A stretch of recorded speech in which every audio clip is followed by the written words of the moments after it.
Here with the book review on the Romeo Catchers. This is paranormal YA fiction. Does have a decent romance subplot as well, but I don't know if I'd go as far as calling this romantasy. It is dual POV, fades to black in terms of spice, and I originally received the first book of this from the Nerd Fam, but wanted to continue, and it is on KU. The first one and the second one are both on KU as an ebook and an audiobook, and then from there, the rest of them are ebooks.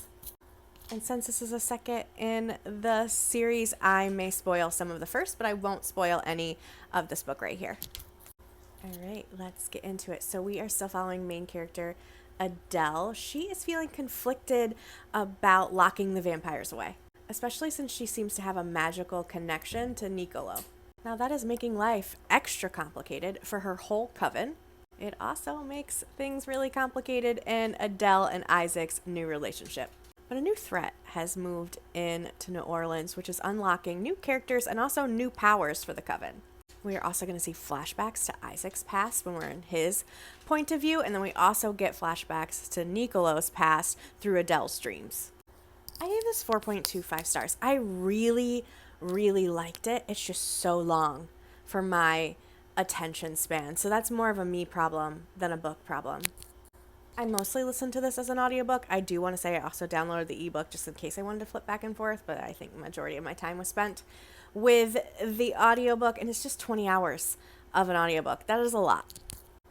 I will say I don't think there's anything like unnecessary in the book. Like there's no subplot that I'm like, you don't need this. You know what I'm talking about if I say that about Crescent City, right?